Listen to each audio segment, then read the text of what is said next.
Welcome, folks, to the Andy Social Podcast. My name is Andy Dowling, and I'm recording this intro from my hotel room in Bangkok, Thailand. What am I doing here? Well, that's probably for another time, but I've been gallivanting around the place over the last week and a half. I've been in Japan for several days, and I went home back to Sydney and the South Coast for about a day and a half, or just under 2 days, and then I was back on a plane over here to Thailand, and I'm here for a few days doing my thing. So I thought I'd make the most of some of my downtime and record some podcast intros. So here we are. Have you ever looked in your wardrobe and just thought, shit, I've just got nothing to wear? Like everything that I own is just crap and it looks crap on me and I just don't know what to do and I'm just going to stay at home. There's no point going out. Well, I have the solution for you. You can go to andysocial.net and go and buy an Andy Social t-shirt. Oh, I know, guys, this hurts me even pitching it this way. But you can go to andysocial.net and go and check it all out. There's t-shirts, there's USB passes, and I'm going to have a whole range of other merchandise being put up in the months to come. So help me clear out this stock, and then I'll get some more stuff in ASAP. andysocial.net. Go over there and support the podcast. Now, you guys probably already know, but I also play bass in the Australian metal band Lord. And if you love a bit of old school 80s heavy metal, you can go to lord.net.au. We've got a brand new website up that's got all of our social media links, stuff to Spotify. All of our albums are on there as well. So you can click on every single release. And then that's directly linked to Spotify where you can add them to your playlists and favorite and all that kind of stuff. It's really, really easy to discover our music there. And I think all the videos are integrated. Tim did such a good job of this website. You got to check it out. It's really, really good. It's next level for us. Massive improvement over the old website. So that's lord.net. That's lord.net.au. Go and check that out. In addition to playing in a metal band, I also host the Self-Starter podcast, which is all about small business, self-employment, and freelancing. So if that's something of interest to you, you can go to selfstarter.com.au, and I'm always open for new guests. So if you guys own your own business or you earn a bit of money on the side or you know somebody that's running a really, really cool small business, let me know because I would love to have them highlighted on that podcast. I'm always looking for new people from any corner of this big country of ours in Australia. So selfstarter.com.au to go and check all of that out. Now, this week's shout out for people that are new to the podcast, each and every week I do a shout out to somebody that supports the podcast, does something to support me or the band or whatever it might be. And it can be something as simple as liking and sharing and tagging and all that social media stuff online. It could be buying a t-shirt, it could be sharing me a beer via the andysocial.net PayPal button. It could be anything. It doesn't matter, small, big, it all goes a long way into or towards supporting what I do on all of my various ventures out there. So this week's shout out is for Dan Southall. Dan Southie, I've known for years, lives in Brisbane, and Dan's been a real advocate for what I do, and he's always leaving messages of encouragement. He's retweeting, liking stuff on Twitter and on Facebook and commenting and just a really, really sort of a lot of encouragement and a lot of positivity coming from Dan. So thanks so much, Southie. I really appreciate the support. It's been years since I've seen you and actually had a beer with you, so we'll have to make that happen sometime soon. But please shoot me a message and I'm going to flick something out to you in the post. I don't know what it is, but I've got some new random bits of crap lying around, so I'm going to send something out to you. So thank you so much, Dan. Really appreciate the support. This week's episode is with Simone Dow. Now, if you don't know who Simone is the guitarist in Voyager. And if you don't know who Voyager is, shame on you. Great band from Perth. And I've had Danny and Alex from the band on the podcast previously, so you can go and check out those episodes. And I think, actually, this is probably the only band where I've had that many band members from the one band on the Antisocial podcast so far. So it wasn't intentional, but Simone specifically I've had on my list since day dot. And I've known Simone for years, great friend. And I really wanted to do it over beers in person because it's always just great fun sitting down and having a chat and just shooting the shit. But every time we saw each other, it was always too hectic, a bit chaotic, and there was always stuff going on. We just couldn't sit down and carve out some time. So I thought, stuff it, let's do a phone one. We'll shoot the shit for about an hour or so, and then at a later date, we'll catch up in person and we'll do a round two. So it was really cool to catch up with Simone. They're about to go on tour at the beginning of July. They're doing a whole range of dates in the UK, Japan, US, and Mexico. They're headlining Prog Power USA on the first night of the festival. They're playing Bloodstock Open Air. They're playing UK Tech Fest. There's just some really, really insane dates. So all those dates, if you're curious and you're in those parts of the world, are over at voyager-australia.com. You can follow Simone on Instagram by searching at Voyager Guitar Freak or Twitter at Voyager Sim. And as always, I'll have everything over in the show notes. So if you're too lazy to write things down or try and remember things, you can just click on the show notes over at andysocial.net. I'll have everything dumped in there about Voyager, about Simone, and everything we discuss in this episode. But enough of me. Thank you so much for listening. I am staring out the window. I'm getting heavily distracted by all the chaos going on outside here in Bangkok. So I'm going to go back to doing that. But so enjoy this episode with Simone Dow of Voyager.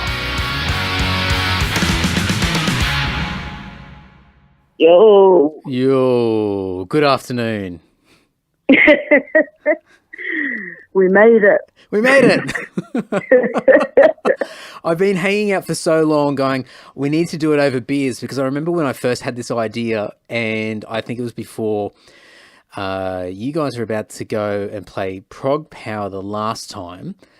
And yeah, we were gonna do it over beers, and then it didn't happen in the US. And then I just kept thinking, we'll try and make it happen. And I thought, no, fuck it. I just got to give you a call, and we'll just do this, and then we'll do another one later on. There was no way it was ever going to happen at Pro Tower. We were just fucking trash the whole time. We're either playing music or trashed or getting creeper shufflers following us everywhere. So, yeah. Well, imagine documenting that.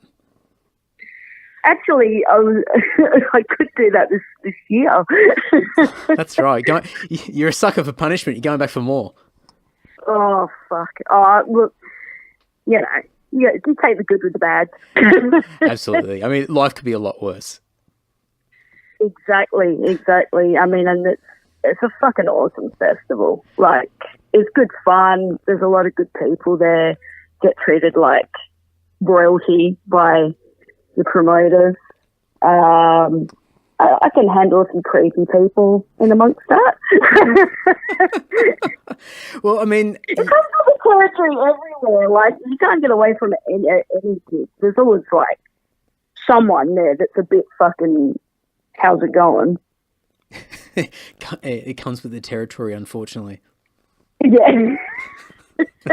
Yeah, I'm preaching to the choir here, like, But I mean, you guys with Prog Power now, you're pretty much like the classroom favourites now. I think you guys are getting held in high regard, and you're headlining this year.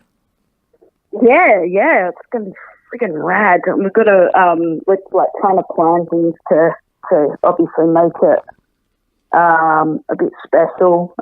Hoping to obviously have some pretty awesome visuals. We've been trying to do that a lot more at gigs. We used like a projector when we did the festivals over in Europe last year, and it looked sick. Like, we had us made like some crazy video that was just like a mock-up of footage from the video clips and the artwork, and it just looked so pro. I mean, it's crazy, just the little things that can make such a difference. It's all gone next level. Yeah, well, you want it to look good. Maybe get a big banner or something. Because we were using the pull-up banners for a while, and they're just such a nightmare to take on tour. They're like in the most awkward bag ever, and the straps and everything are all broken on them because it's just getting so abused in the last 5 years of touring, and no one wants to carry it. Like, we always kind of try and squeeze it on carry-on. As you do, like, you try and squeeze as much carry-on as you can without the its handles noticing, so that no one wants to carry them because they're so awkward, and then no one wants to pack them down because they're so awkward. It's like who draws the short straw? Oh, it was funny because Aidan, our sound guy, was like, I had a dream that I just like I made it rain with money to you guys so I could set them on fire. And I'm like, if you want to pay us $300 to set them on fire, I have no problem with that. As long as we've got a new banner by that time. But I mean, it's amazing what those little things have done, though, because, I mean, you guys have been using those banners for a while, and there's still, I mean, I guess the metalcore scene have been using them for quite a while, but the rest of us have all been a little bit slow on the uptake, and I think we've all relied on, well, I was going to say we've all been relying on the old school vinyl banners or something like that, but even most of the metal bands don't even bother with that. They just rock up and go, oh, that'll do. Well, a lot of bands don't have any, any banners or any marketing. And the thing is, it's important to be visually captivating as much as it is, the music is good. So I think a lot of bands probably need to maybe pull their finger out and actually think about those things a bit more. Just one all looking like you should be standing on a stage together for one. The amount of bands I see where there's like an identity crisis going on between all 5 members of the band. You're just going, man, like, it sounds really vain and stupid, but it's really fucking important, man. Like, it's got to make sense, and then obviously banners and lights, and I mean, even just an awesome lighting show, spending the money and actually getting a decent lighting guy, it makes such a huge difference. I wish sometimes, you begrudgingly think about it and go, man, I wish we had like thousands of dollars to play with so we could make it look, like that every time, but it's just touring Australia, man.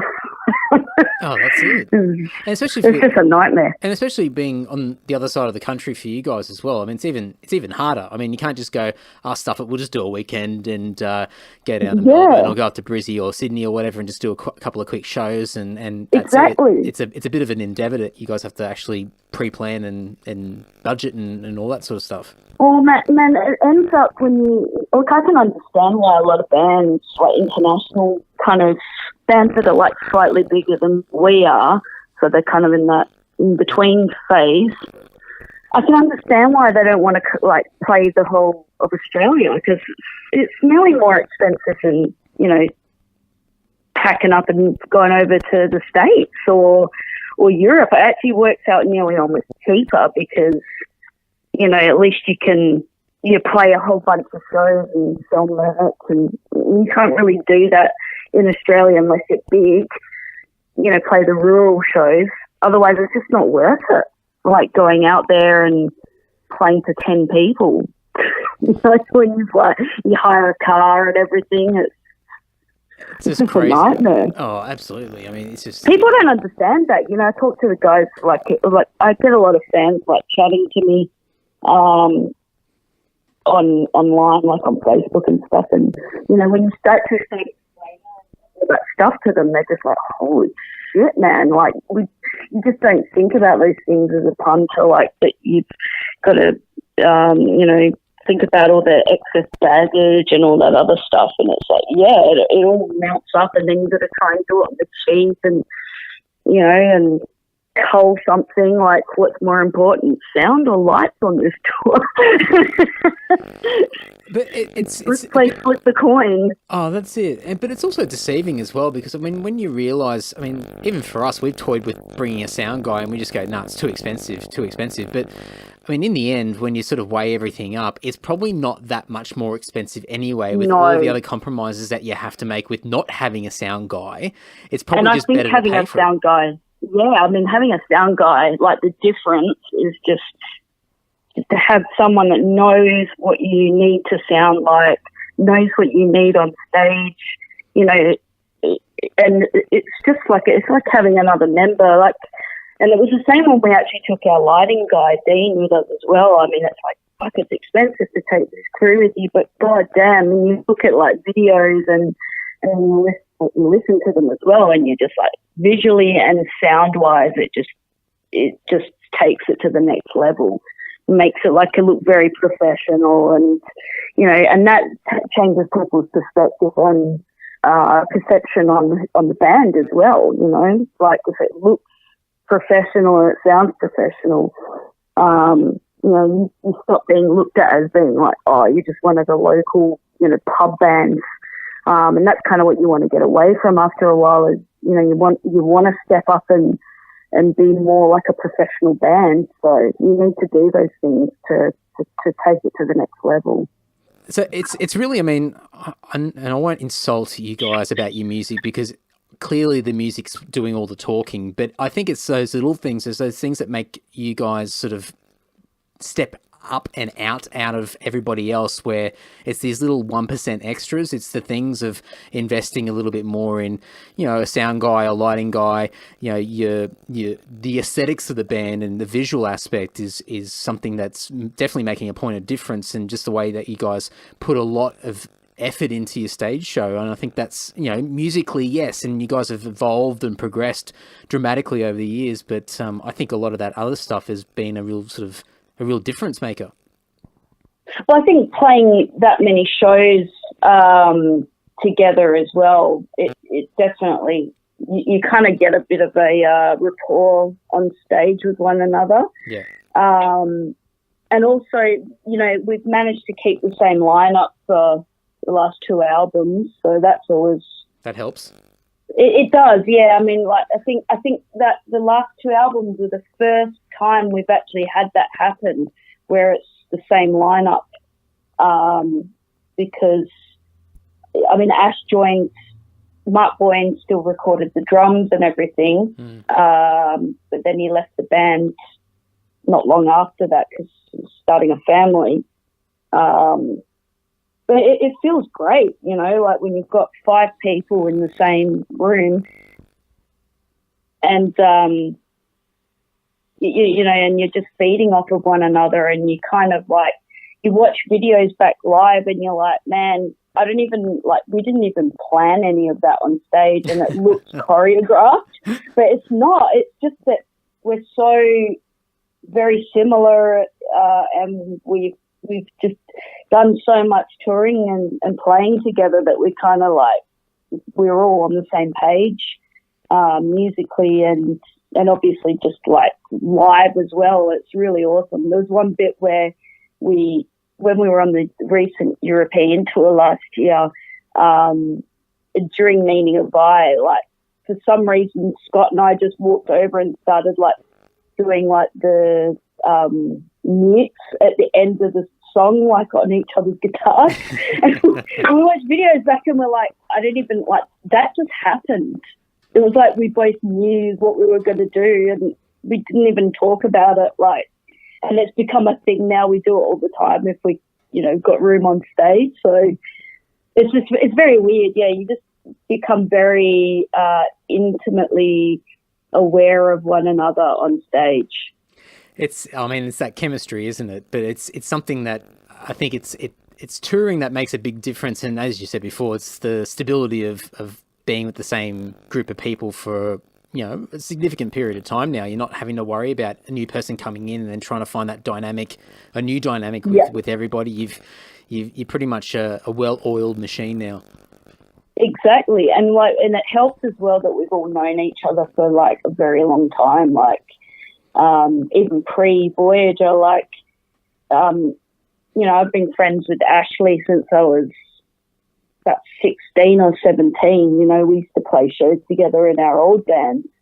And same with Danny, like I was friends with him before I joined Voyager, and pretty much every member, we just became very good friends before, and I think that helps as well. We've got a very familial kind of relationship with each other. Like, we definitely feel like a family, and like when we're on tour together, it's just we all get along so well.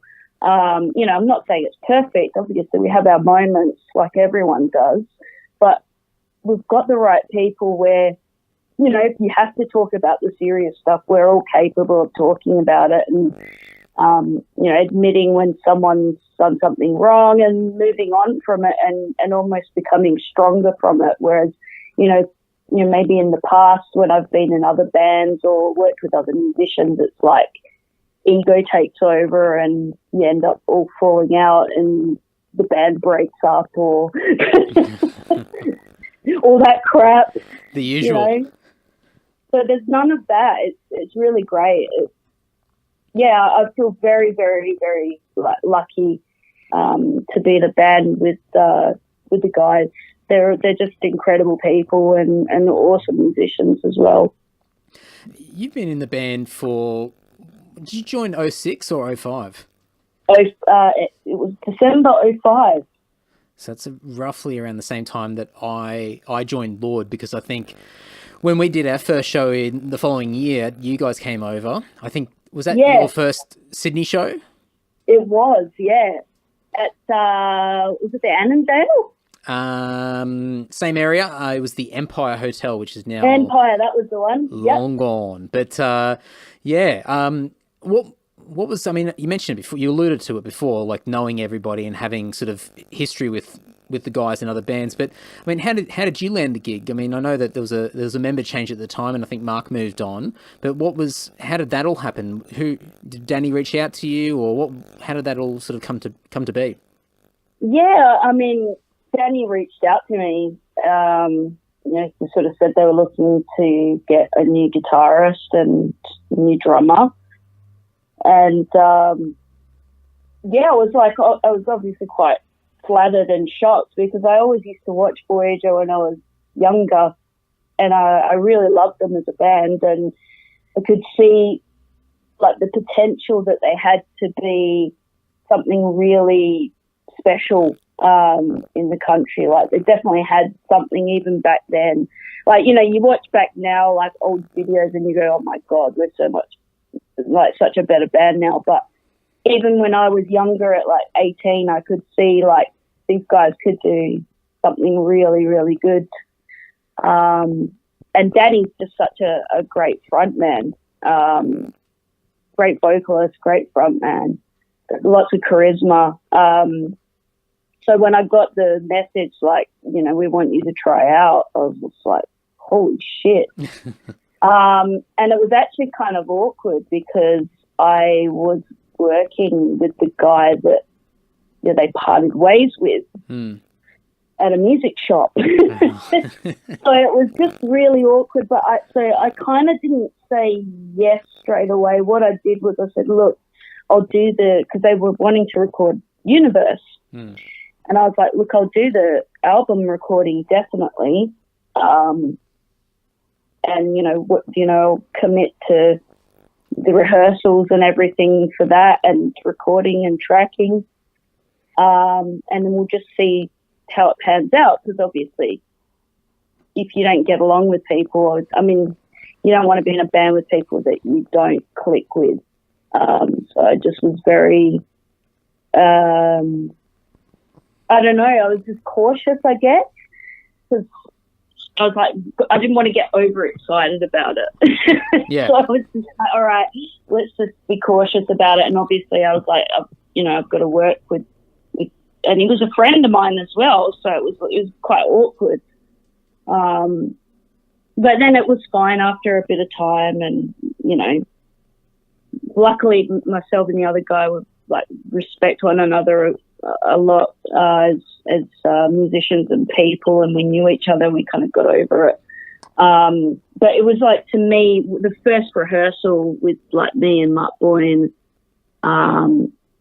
it just felt good, like, straight away. Like, you could feel like, yeah, okay, I'm meant to be in this band. And it didn't take me long to turn around and go, yeah, okay, yeah, I'm going to join permanently. And, like, the music that they were writing for Universe was a bit different as well from Element V, and it was really cool. It was very melancholy. And I think, obviously, having me and Mark in the band kind of changed the sound a little bit, because we were both into kind of heavier music as well. So kind of changed the direction a little bit, went away from the power metal kind of thing, and kind of stuck to more the soil worky kind of melodic kind of sound, and then encompassing a bit more groove into it. And I think it's just gotten progressively more groove oriented as time's gone on, because as we've gotten more members as well, they're all into that sort of style of music as well. So it's just sort of been a very natural sort of progression that way. But I think we've managed to kind of keep the core sound of what Voyager is. We've always got that kind of synth pop sound underneath it all. And I don't think we'll ever stop doing that. You know, we get labelled as prog, but we're not really prog in that, you know, we're not into writing like 12-minute songs or anything. We write a song for the song. We want it to have good structure and, you know, good punch and catchiness. And I guess that's that kind of pop influence in there. Sort of creeps in all the time and takes over. And like the stuff we're writing at the moment, because we've started writing again, I mean, it's going following in that direction from Ghost Mile, with the sort of dark kind of synth wave and synth pop sort of creeping into it as well. So it's sounding really, really cool though. Who's writing most of the music these days? Look, it's very, it's changed dramatically. I mean, it used to be, Danny used to come in with like pretty much an entire song or like 80% of the song, and then we would just nut out our parts and kind of flesh it out and fix up any bits that just we weren't sure about. And that was the way of writing for years. But then with Ash and in the band, he's more into jamming. And since we've had Ash in the band, we write predominantly in the rehearsal room. Someone will come in with an idea. So say Danny comes in with like a verse and a chorus idea. And then we all flesh it out in the jam room and write parts and create an entire song out of it. So it's definitely a lot more collaborative than it ever was before. And that kind of started, we started a little bit during Meaning of I, but I think it really started during the B writing process, because that was when Ash was like first writing for the band, because obviously Meaning of I, he just joined and was playing songs. So, and it's been like, I think we're writing some of the best music that we've ever written. There's so much influence between the five of us. I feel like Ghost Mile felt like it was way more focused record for us, and the songs all kind of like tie in with one another, and sometimes it wasn't even deliberately, but we put like sort of themes in other songs on the album, so you know, it was relating back to other songs. That's cool. It wasn't really a concept. It wasn't meant to be like a concept album or anything as such, but yeah, we seemed to be just a lot more focused, and you know, we were very much aware of what we want from the music as well. And I'm just having the time of my life writing with them. It's awesome. I mean, I know we're kind of writing quite soonish not long after we've released Ghost Mile, but that always seems to be the way now, because we get all inspired after we release an album and we keep writing. So it's not cool. a bad problem to have. No, it's great. And yeah. I mean, if we're all still inspiring one another, I mean, God, that's half the battle usually when you're in a band, is, you know, keeping it fresh. And it's just been, I can't complain. It's just been awesome. It's pretty unique. I mean, I'm sure there's a lot of bands that get together in a jam room and nut out songs and see where things go off a riff or a verse or a chorus or something like that. I mean, we don't do that at all in our band. I mean, we all go, and I mean, I haven't seen Mark at all this year. I saw him at the end of last year, and I haven't seen him at all in 2018. And we all keep in contact, but we're all online.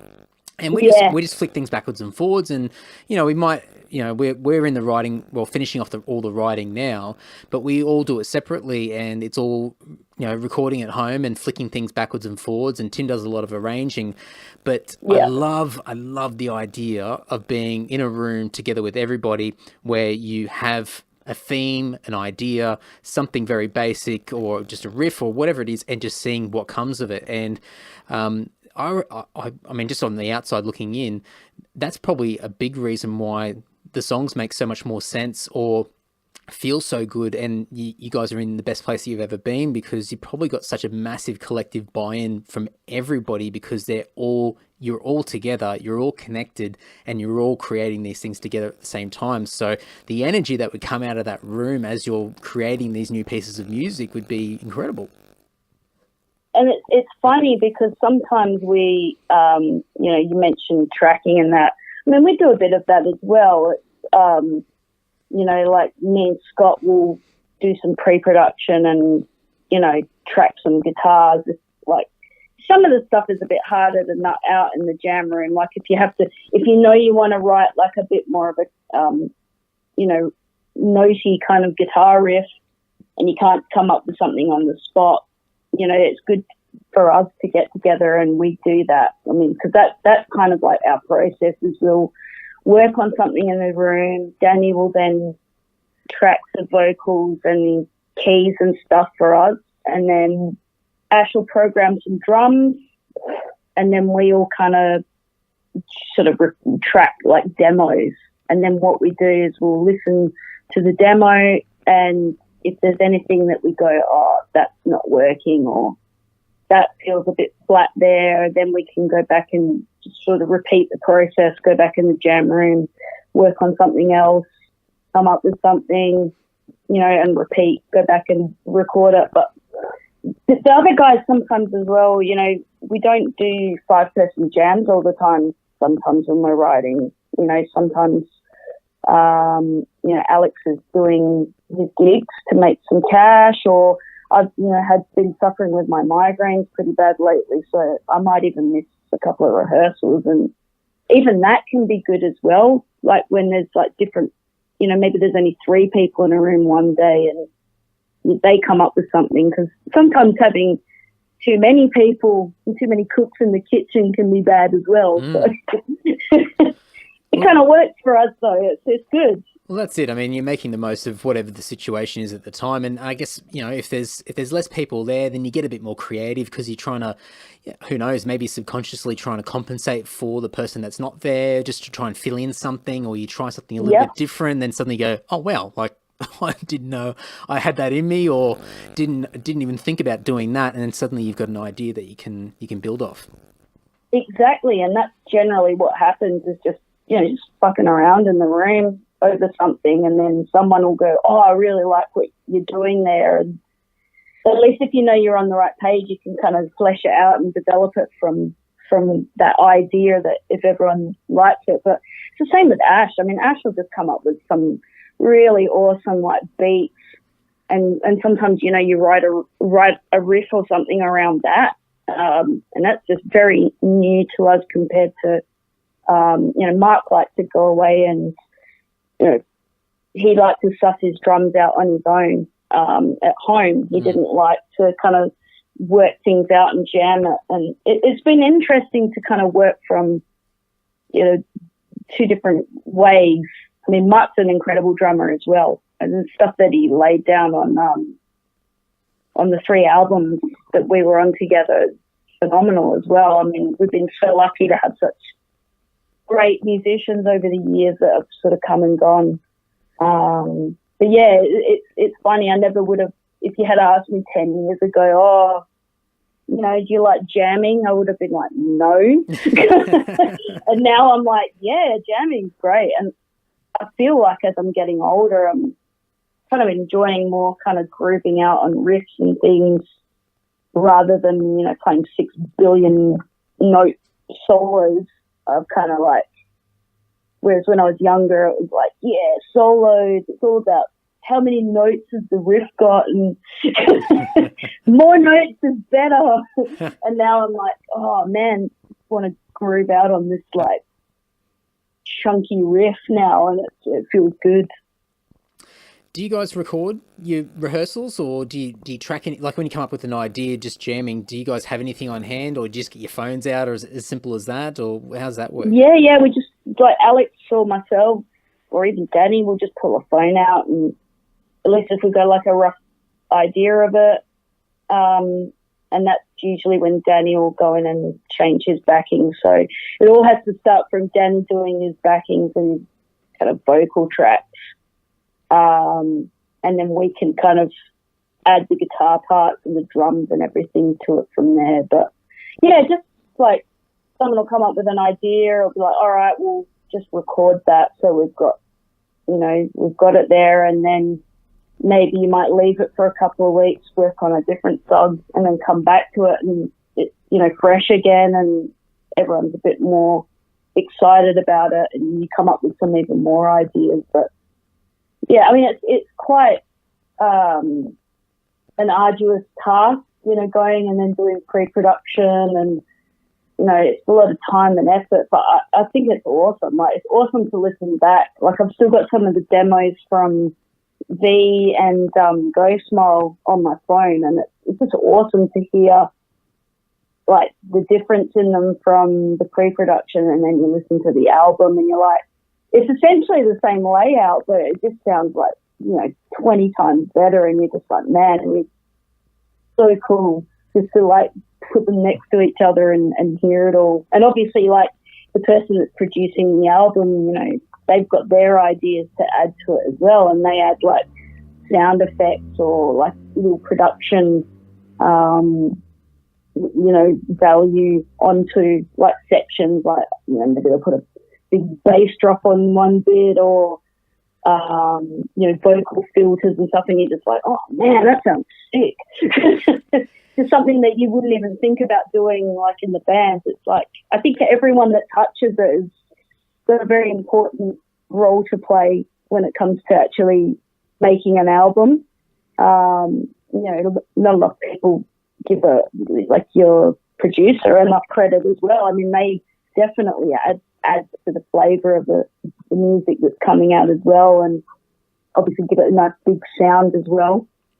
And I mean, no doubt, when you listen back to those demos and then you hear the final product, yeah, it must be reassuring to know that, sometimes when you're coming up with a demo or you got something that's really like rough as guts and you're thinking, I just don't know where this is going to go. But then to see like the proof in the pudding of how dramatically things can change, as you said, like the structure and the foundation of it is more or less the same, but to hear it sort of evolve and get polished and get it brought up to this amazing standard, I mean, no doubt it'd be reassuring in those early stages when you write the next songs and you sort of think, oh, I don't know, this is a bit rough around the edges. I don't know where it's going to go. Well, that's right. I mean, it's so funny, like, the difference between, like, listening to something recorded properly with good production. Like, there was some of the sort of heavy and faster songs on Go Smile where you were like, oh, I really hope that we can, like, get the right vibe to come through on the track. You want something to sound like really heavy and epic, and like the double kick bit in Go Smile, like that came out so awesome. Like once we got the first mixes back, I was like, this is fucking like exactly what I wanted it to sound like. Just gave me goosebumps, whereas listen to a demo, it sounds pretty lackluster. There's like no dynamics to a demo whatsoever. It's just like guitars and Pro Tools and fake drums and that. But you kind of have to use your imagination a little bit with the demos. Yeah, and like that's it. The imagination's where it keeps you going. Exactly. I mean, it's even like we're tracking demos at the moment, and people are like, "Oh, I don't know about this," and you have to have an idea of what you want on it so you can kind of reach that goal as well. You kind of got ideas for like filters or guitar tones or, maybe even getting some field recordings and adding like sound effects to kind of fill it out. And yeah, it's good to do the demos. It inspires you and it triggers even more ideas that, you might not come up with otherwise. And I think it's always been a very, very important part of our writing process. Like, we've always done pre-production demos, even from when we weren't writing the way we write now. And it's super important. It helps you actually nut the structure out, get rid of anything that's like just a waste of time and isn't working, and just make sure that you've got the best possible version of the song that you're writing. You're born in Scotland? I was, yes. I was born in a town called Falkirk, or as the locals call it, Bucket. Oh, I was thinking it. Yeah, well, it sounds like that when you've got a Scottish accent. So it's basically central. If you look at Stirling, Edinburgh and Glasgow make a triangle, and Falkirk is a little town smack bang in the middle. So when did you move to Australia? I was 6. So basically just started school, and then my dad just really wanted to immigrate to Australia. And he was just like, yeah, I just want to do something different. I want to go to Australia. I think he'd had a friend or someone at work that had mentioned it. And then, yeah, we applied. We got accepted. When the first day we arrived, it was like the hottest February day that they'd had in like 20 years or something, and it was like 47 or something as we got off the plane, and we're like, for a bunch of Scots. Like, yeah, well, it was like minus 15 or something when we left Scotland and snowing, and then like we arrived and we were just like, what sort of God-forsaken fucking hell is this country? Welcome. Yeah, it was like the worst possible way to get welcome to the country. It was like the hottest day. Yeah, but when we first moved here, Dad had a lot of problems. Timed it really badly because it was 91 and there was a recession. Couldn't get any work. Like, it was a bit touch and go for us actually staying in the country like for a while, because obviously my dad was panicking a bit, like, if I can't get work, you know. Yeah, absolutely. We'll have to go back home with the tail between the legs. But eventually he finally got a job, and yeah, we've been here ever since. So it's like 26 years or something, 27 years we've been here. We did go back once, like to live like a year, and then we were like, nah. Too used to Australia. Like, I mean, I do miss home. Like, I miss my family. Like pretty much all of my family's over there, and you know, it does get a bit lonely sometimes. But I mean, I think back and I'm like, well, would I have had the same opportunities, you know, with music and everything over there that I've been so fortunate to have here? You know, like I got a scholarship to learn music in school. So I started doing classical guitar when I was about 11, year 6. You know, and you think about those things, like, you know, would I have ended up doing music, or, you know, would I be doing it to the same capacity? Would I have done something different? You just don't know. You just don't know, do you? No. But I'm stoked. You know, I'm definitely more Australian than Scottish, and I mean, I'm still love my country. I, you know, love the people, love the heritage. But I'm definitely an Aussie now. I've just been here too long. Well, and I am an Australian citizen, so.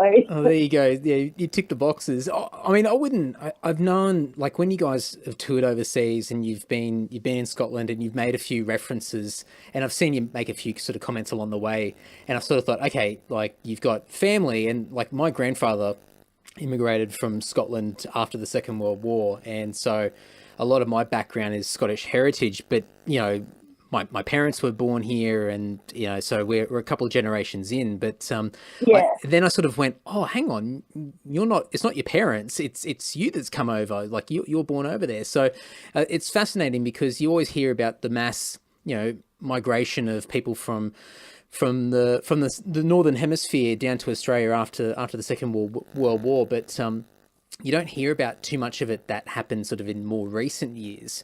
And it's fascinating just to see what people go through. And I didn't even know that you were 6 years old as well. So you have a lot of fresh memories of growing up in Scotland and then coming here and then, working out all the, Oh, the different definitely. nuances and culture differences and everything like that? I mean, it was hard. Obviously you look and sound different, you get bullied. Yeah. And I was like this little short, fair-skinned Scottish girl with red hair. So you can imagine all the shit I went through in school. Especially in WA as well. Oh, yeah, it was like, it was hard at first, but Mum always says that about me. She's like, you always could entertain yourself. I'm an only child. I've got like a half siblings because my dad was married before he met my mum. But I've pretty much grown up as an only child.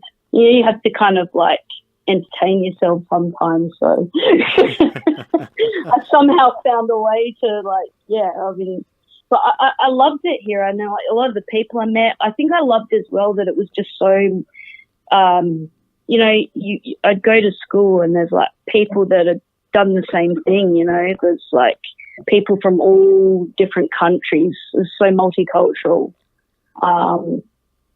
Where not that it wasn't multicultural in the UK, because obviously we had a lot of Pakistani and Indians over there as well, but way more Asian heritage come over here, and it was awesome.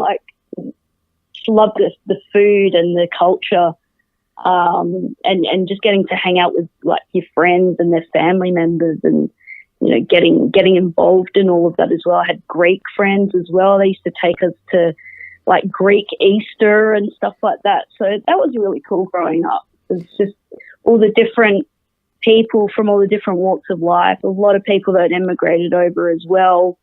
Or what you're saying, the generation before was the people that immigrated over. So it's a very, very interesting little country we've got here. I mean, it's not little, it's big. There's not a lot of shit in it though. No, that's right. Too much empty space. I was going to say, there's a lot of space between both of us right now as well. But it's no doubt that would have been, just to have other people that have gone through a similar journey to you, that would have been reassuring. And I'm going to make a bunch of assumptions, but you're an only child. You've come over at 6 years of age. And, the natural thing for a kid is to try and find friends and try and find people that you can relate to, and they can relate to back to you as well. And I mean, finding people that are also have migrated over, it probably would have just given you a little bit of a reassurance that you're not completely on your own. Oh, definitely. And I think back now, because I actually reconnected with a few friends from when I first moved here, because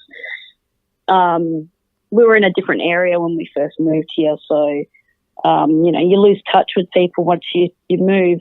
I've just rekindled that, and I'm like, man, most of my friends that I was really close with, they were all migrants. It was Greeks, it was Italians, especially because I was in Osborne Park, and Osborne Park is very wog. Very wog. So, and I've actually got a bit of WOG background as well. I don't know if I've ever told you that, but my dad's side of the family is Italian. Oh, so, okay. What a mix. Yeah, my middle name is Nicoloso. Oh. Nah, you're having me on. Are you shitting me? Really? No, I'm not shitting you. My middle name is Nicoloso. It's my nonna's.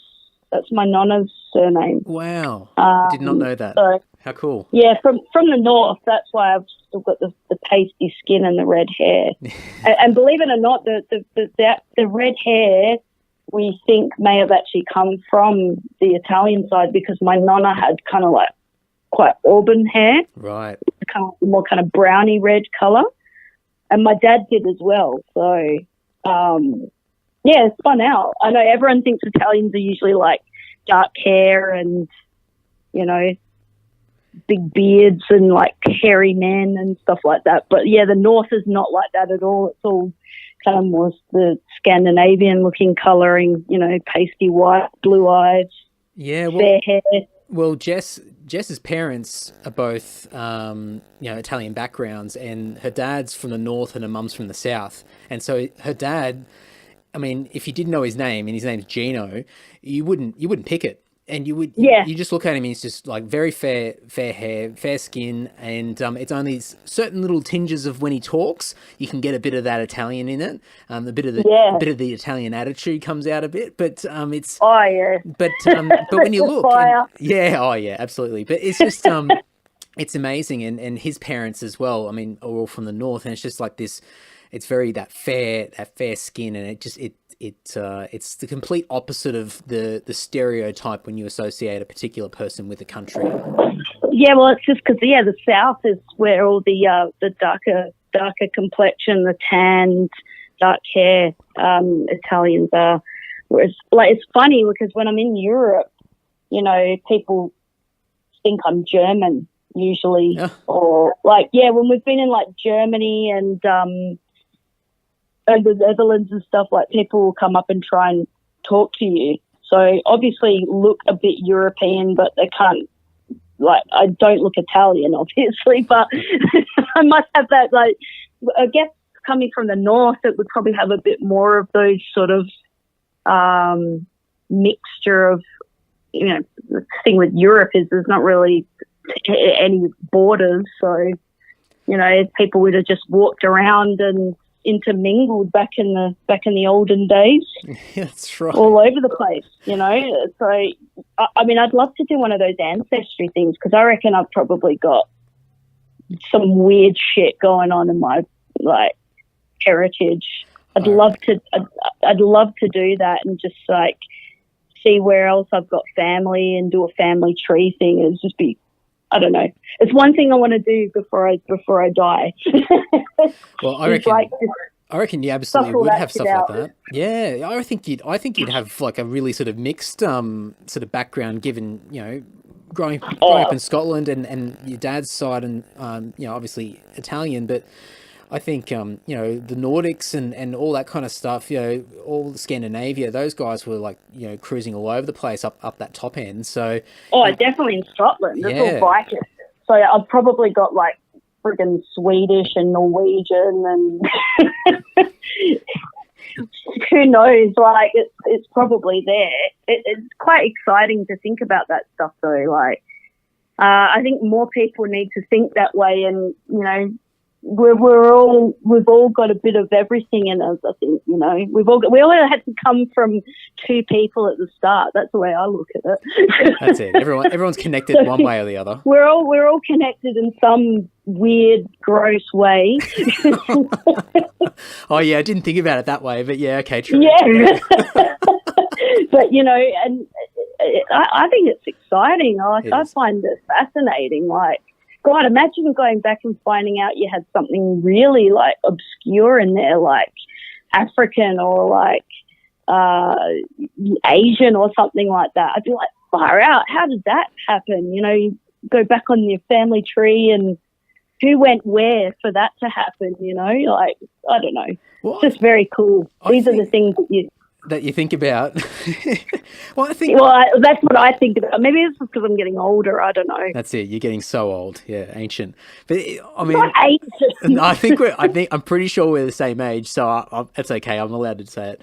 But I'm pretty sure I read an article years and years ago about Mongolia and Genghis Khan, and I'm pretty sure like there was some myth going around, but there was a bit of truth to it that apparently his sort of rule over a large part of Europe left like so many people with Mongolian genetics that there's so much of the world's population that if you trace it right back, there's Mongolian heritage. It was they dominated so much for such a period of time over such a massive, you know, landmass that that everyone got a bit of Mongolian. Well, it's like the Romans as well. Yeah. I mean, the Romans, man, it's hilarious because of having that heritage, and then you go to Scotland, like, because Scotland was the one place the Romans couldn't conquer because they called us savages.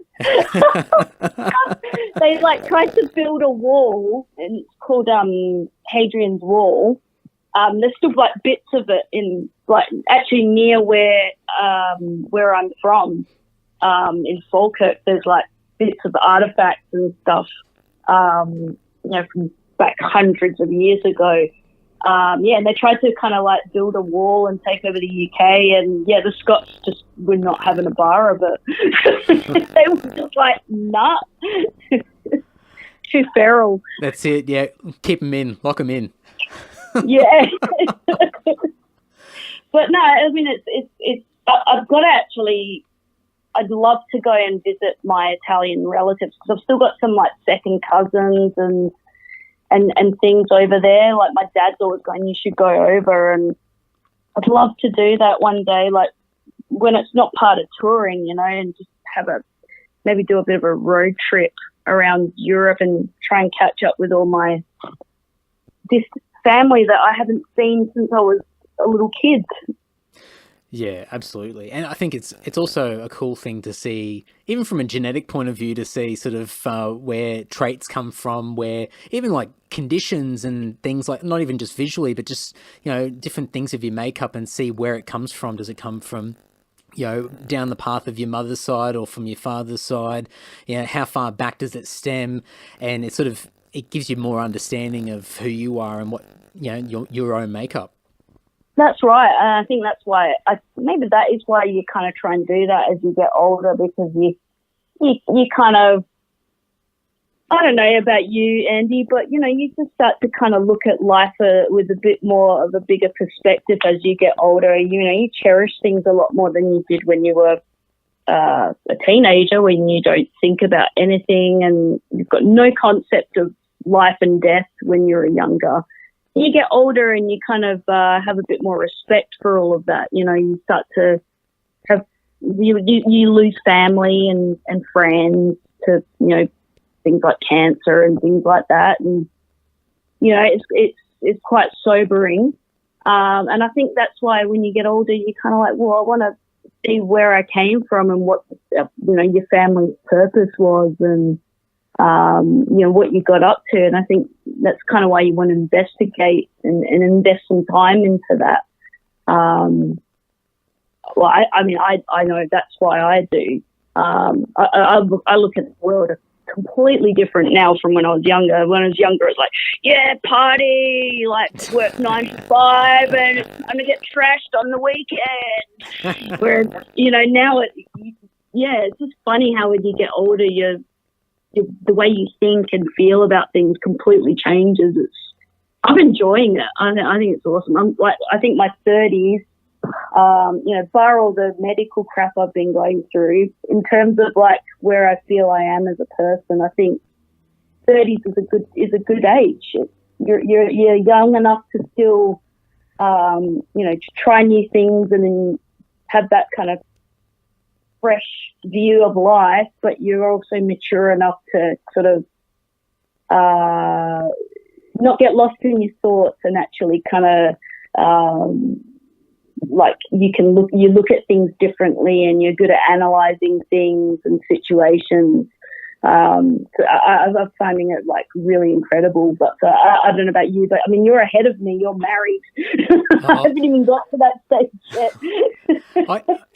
But I mean, I am in some ways, but I guess in other ways I'm not. And I think, that's the cool thing. Like everybody has their own journey, and they all do different things at different times. But I'm similar to you because there's a lot more reflection going on. There's a lot more trying to take stock and understand where you are in the grand scheme of things. Like, how long am I here for, and what have I done so far, and having a bit of gratitude of what you've achieved and being happy about that, but also then looking and going, what am I here for, and what is my purpose, and then seeing what I can do with the time that I still have here, and not waiting until it's an ailment cripples you, or you're on your deathbed and then you realize, I didn't get to really do anything. So I think now with the internet, I think people are having these moments and they're thinking about it a lot earlier.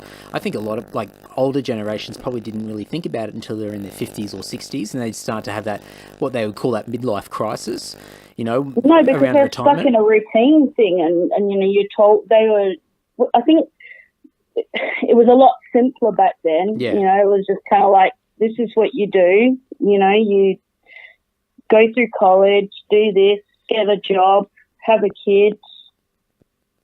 Sweet, that's your set. Yeah. You know, whereas I think now, like, people are sort of looking and wanting to actually, I don't know, you want to get the most out of the little time that you have here. I mean, you start to realise that as you get older. It's like, man, like, this might be the only time I'm here. I want to enjoy it, you know. I don't want to get to like you said, I don't want to get to like 60, 70 and be like, oh man, wish I had just like not given a shit about my job and done those tours, you know. You know, you kind of like, I get that, you know, you have to be a little bit sensitive as an adult as well. But for me, the way I am looking at it is like, obviously I've got nothing tying me down at the moment. It's just me. So I'm just kind of trying to enjoy the music while I'm still passionate about it and still loving it and still enjoying going out and touring and playing shows in weird countries that I've never been to before. So I'm just kind of thinking, you know, well, I'll just keep doing that until it's not fun anymore. And, you know, when it's not fun anymore, then I can worry about, you know, getting a proper career again and, you know, sort of settling down or whatever else. Even if you have to, like, even if, like, you might not even have to do it. I think that's the cool thing Well, that's now, right. is that you can have everything, like, as in, and not in a greedy sort of selfish way, but, you know, it's not like years and years ago, it was all about, you either pick one path or you pick the other, and that's it. And that was created, well, probably out of necessity because we didn't have as much access to things. But I think a lot of it was just fear as well, and it was because of whatever our parents or our grandparents or great grandparents told us. And so we just stick to one path, and that was it. That was your identity, and that was who you are. Yep. And it was the stability and the reliability of life, and that's what people craved. And now it's like you can tour the world and you can have a career on the side. I mean, look at Danny in your band and what he does, and it's incredible. And, exactly. And I think that goes to show, and it breaks all the stereotypes that you can have a whole heap of different things on the go at the same time and have balance and be healthy and really enjoy life and get the absolute most out of it. And I think that's really cool. And I think that's what a lot of people didn't do as well back then, is like, I think, you know, you look at people and I think they put maybe way too much focus on their job and the kids, and, you know, they don't take time for themselves as well. Yeah. And that's when you see people really start to lose themselves, and, you know, I guess that's when, you know, maybe people have that midlife crisis and, you know, divorces or whatever else happens. But I think if you keep a very happy life for yourself and make sure that you know, you're still doing things that make you happy as well. You know, if you've got a hobby, freaking do the hobby, you know, it's good for the mental state of mind. And I think more people are realizing that, you know, you can't just invest your entire self into one thing. So it just drives you crazy otherwise, or you just feel like you lose a piece of yourself. And I think that's awesome. Like, I don't think I'll ever stop playing music. I didn't mean that before when I said, you know, when it's not fun. I was more meaning like maybe I don't want to tour anymore because, I mean, it's very expensive and it takes a lot out of you. And I'm not going to lie, I have had to question whether I could keep doing it in more recent times with my migraines have just been freaking nailing me. So, you know, and that can make you think like, oh my God, am I going to be able to do this, you know, for much longer? You know, but I'm you know, you're just trying new medical things to keep doing it, and I'm still loving it. So I'm you know, my doctors told me to keep doing what I'm doing because I get positive stuff out of it. So, and I'm just trying to make that work at the moment. But I think I'll always play music no matter what. Like, even if I stop touring, I think I'll still jam with people and maybe track things or do a recording project, because, you know, it's always part of you, I think. Yeah, absolutely. I think it's just not putting all your mental eggs in one basket. You know, if you find joy in a whole range of different things, and you know, I know people that, you know, if they lost their touring aspect, their whole world would come apart. But you know, other people at the same time have all these different things, and I think for you, you know, music's such a big part of your life that you know that if that aspect of it stops sometime further down the track, that you've got other things that would still bring you joy and bring you happiness, and that's the most important thing. And it's just about that balance and spreading yourself out a little bit, so you've got a few different things to keep you going. Definitely. And you know, just like I try and you just try and keep yourself busy and make sure you're happy. I mean, I enjoy a lot of other things other than playing music. You know, I'm really into food as well. Like I love going out and eating like really like amazing food, like fine dining. Like I'd spend like a decent amount of money to go to a really nice restaurant and eat some great food. I mean, that's been something I don't know if that's in my blood because of the Italian, you know, side of me, but like I just thing. Oh man, I love it. And that's one thing, you know, I've missed is having a glass of red wine with a nice glass of red with a delicious meal. You know, and sometimes I just sit and do that, and I'm like, this is awesome. Like just sitting and enjoying flavors, like instead of just like eating and thinking about food, like, oh, I need to eat to live.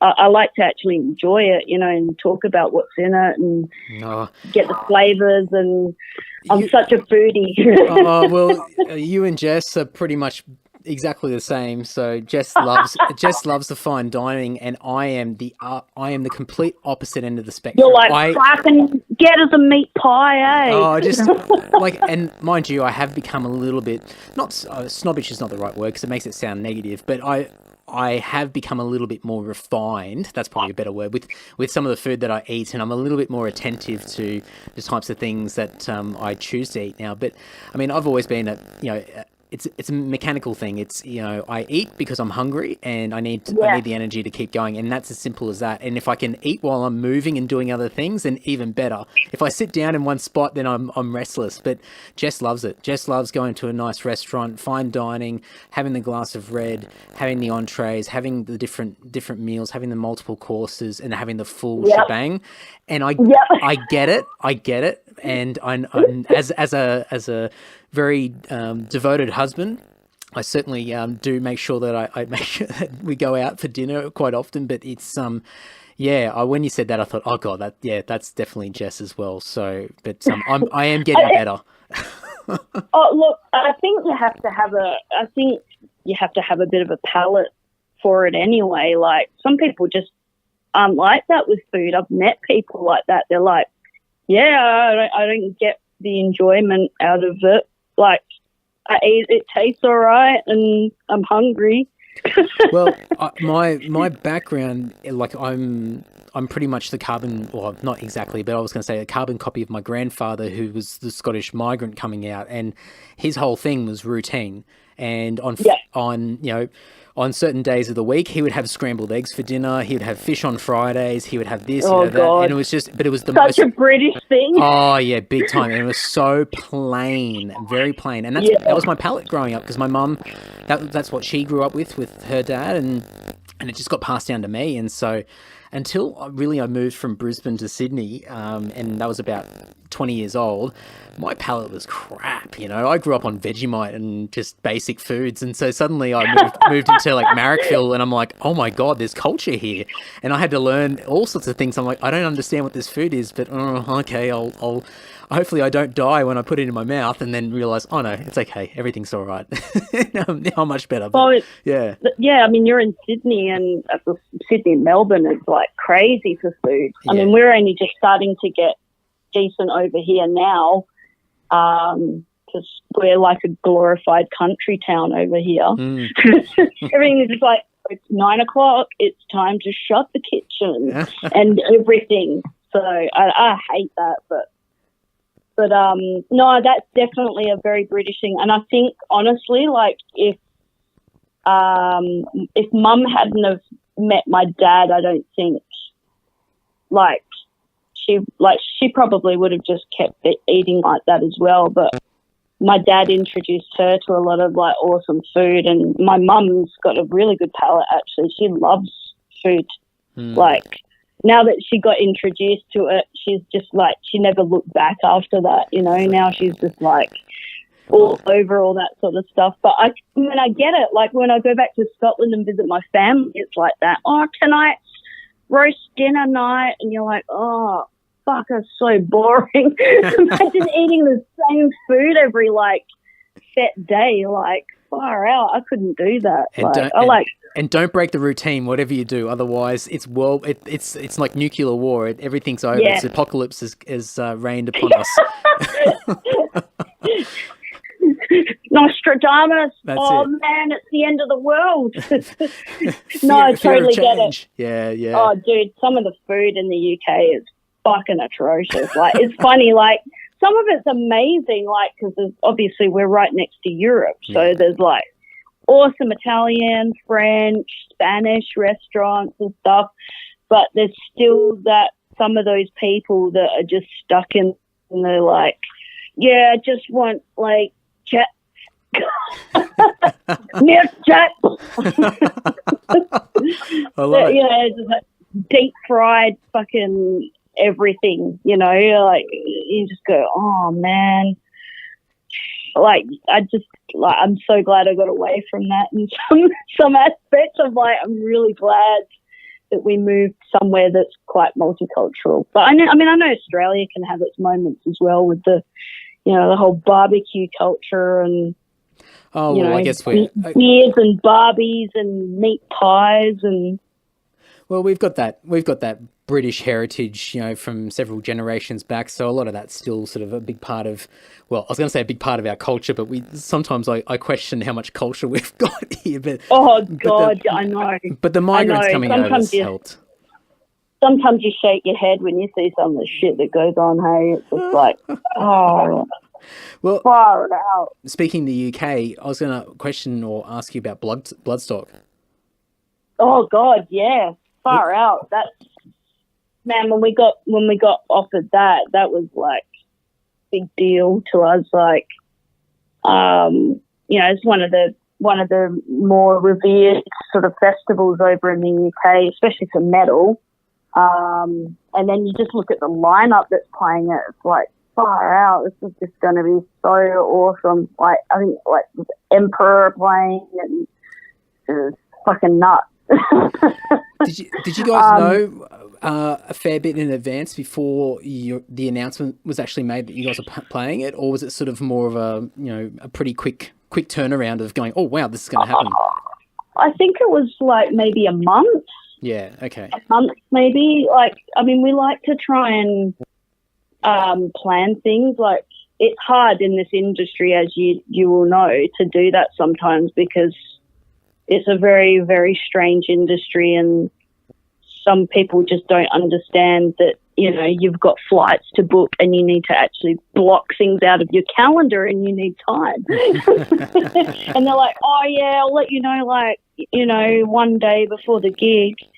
So that it's hard. But, yeah, we like to try and, thankfully, yeah, a lot of the stuff over in the UK has been pretty good. Our manager's from the UK, so she's got a really good she's got a good handle on the industry over there, and she knows how it all works. And so we trust her, like, obviously to suss all that out with our booking agent from Europe. They've got a good relationship as well, and yeah, it was awesome. Like, we just, like, basically Lulu was like, oh, I want to try and put you forward for some festivals. And yeah, Bloodstock did not expect it. Like, when we got the offer, it was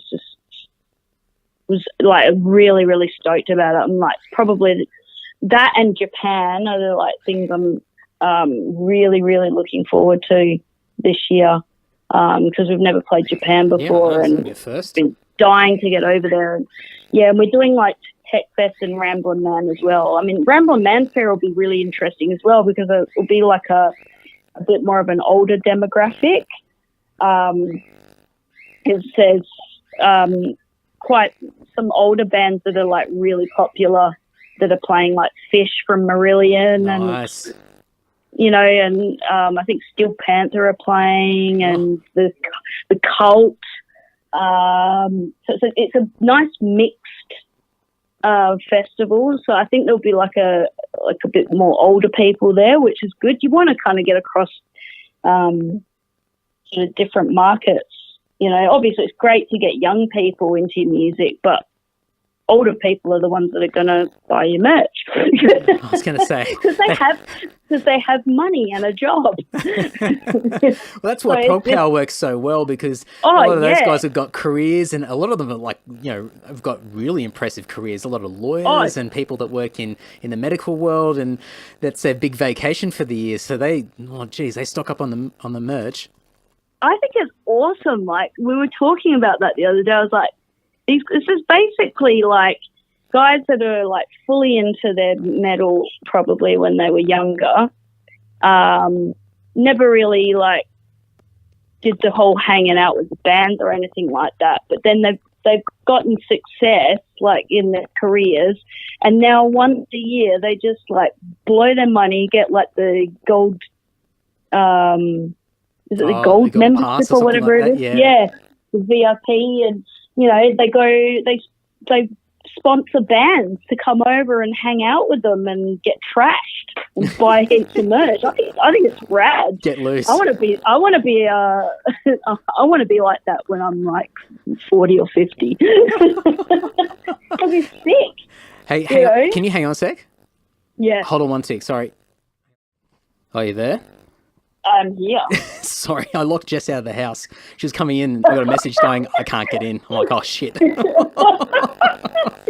What was that about being a great husband? Yeah, I know. Just cancelled that one out. Oh, it's gone. With these dates, because I don't know how much you can tell me or whether you want to give me an exclusive, but I noticed there's like a hell of a lot of gaps between these dates. So I think you're in the UK like from the 1st of July to the 8th, and then there's like nothing until a month later, Bloodstock, and then at the end of that month is Japan, and then a few days later you're in the US for Prog Power, and then I saw, only by accident, because I couldn't see an announcement anywhere, that I think after that or a few days after, you're playing in Mexico City, which is crazy. Yes. So what's the go? Are there some more dates to come? Not at this stage. Basically, we never really intended. Basically, Lulu was like, "Oh, I'll put feelers out for festivals," and we were like, "Okay, cool, that would be awesome," because festivals, obviously, bigger reach out to more people. And then we were thinking like, oh, we could do, if it's going to be more Europe, then maybe we'll try and do a tour around it. Because originally we wanted to do a tour in the US while we were over at Prog Power. We thought, you do a US tour. We did Europe last year. But then we got all these offers for the like decent festivals, and then Bloodstock came up last. And we kind of ummed and ahed about it. There wasn't any like sort of big tours around for us to jump on, so we kind of just decided that we'll fly over, we'll do the first lot of festivals, and I think we're doing like maybe 2 or 3 English shows.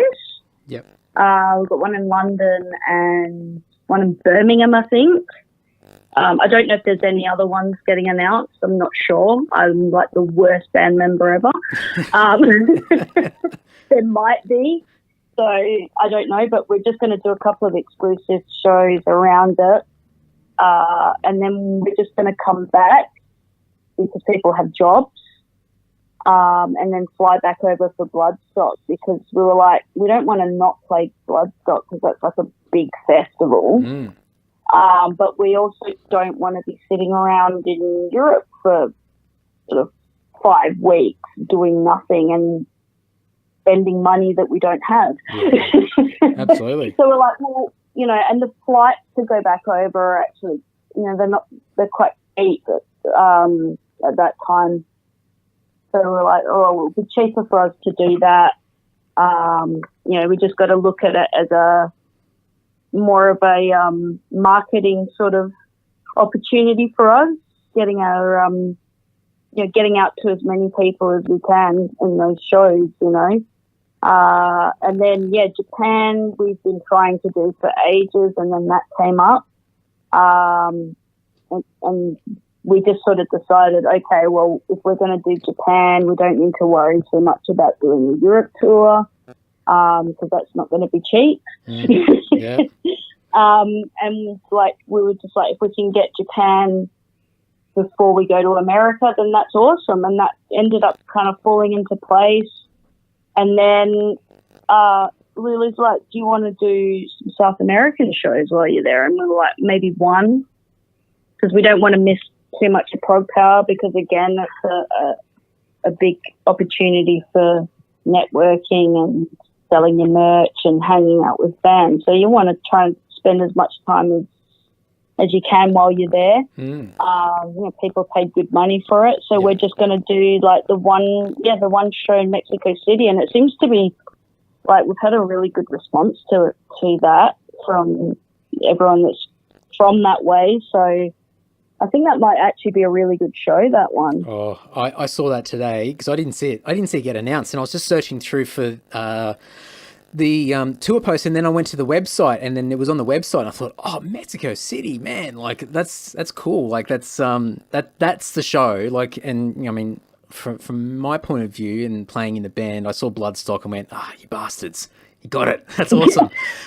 but Mexico City, that's a bucket list city to play. That's so cool. Oh, definitely. I mean, we're just trying to, like, I guess, slowly put our feet, you know, foot in the door in these places. So, like, you know, you weigh it up and you go, it's like, what's worthwhile to spend the money on, and you just kind of have to decide from there. Like, we would have been mad to give up Bloodstock, but yes, it is annoying that show is like at the beginning of August and everything else is at the beginning of July. So it is annoying, but it's like, man, well, how many times you might not get an opportunity like that again, and you don't want to kind of throw those opportunities away, because they can always open the doors to even bigger opportunities. So that's it. It's like it's an investment, and it is. Yeah. It is. It's an investment, and same with Japan. Like,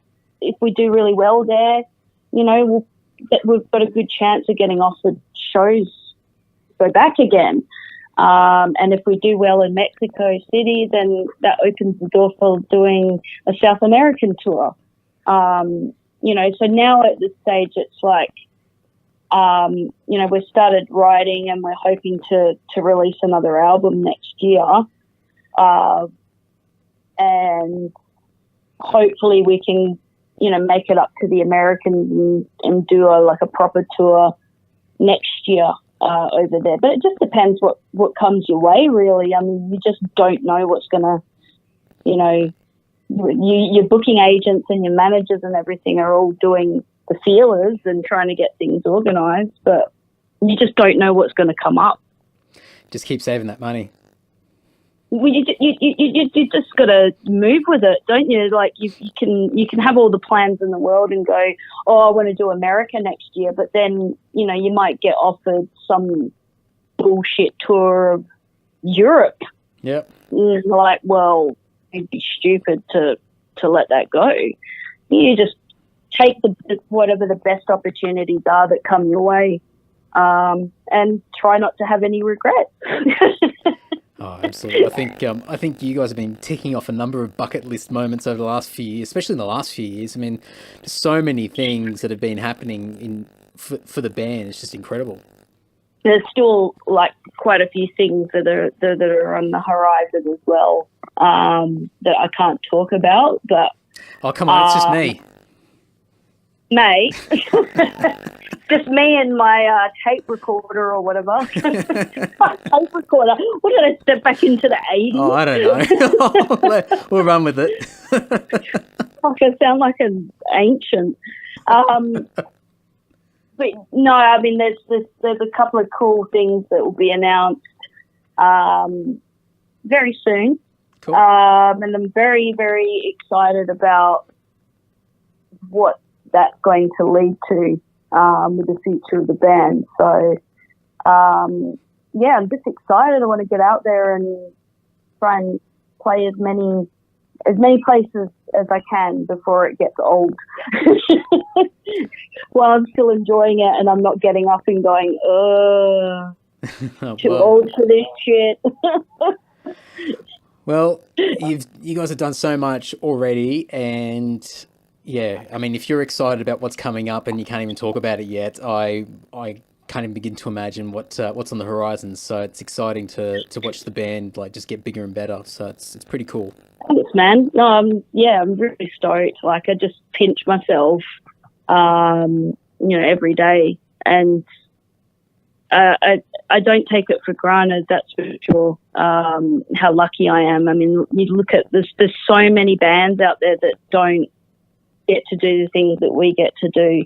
And yes, a lot of it's been hard work, but there's also probably a bit of luck in there as well. So I feel lucky, like that. Yeah, I've got an awesome band with awesome people, and the people that we're working with as well, like behind the scenes, managers, booking agents.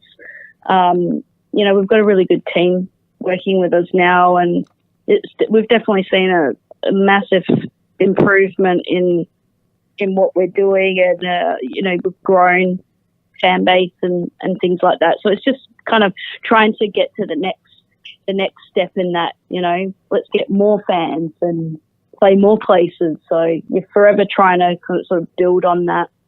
Well, I'm going to let you go. You can enjoy your Friday afternoon. I'm going to go and get a beer, and we'll chat soon. Very, very soon, I hope. Sounds good. I like it. All right, take care. Awesome. Take care, man. See ya. Bye-bye. Thanks, everyone. Really hope you enjoyed that chat with Simone. And if you want to learn more about Voyager, or want to reach out to Simone, you can do so via the show notes over at andysocial.net, or you can search for Voyager and Simone on Facebook, specifically for Simone on Instagram at Voyager Guitar Freak, Twitter at Voyager Sim, or you can go to voyager-australia.com. Heaps and heaps of links. I'm going to put all those links, videos, music, everything over in the show notes over at andysocial.net. So make sure you go over and check all of that out.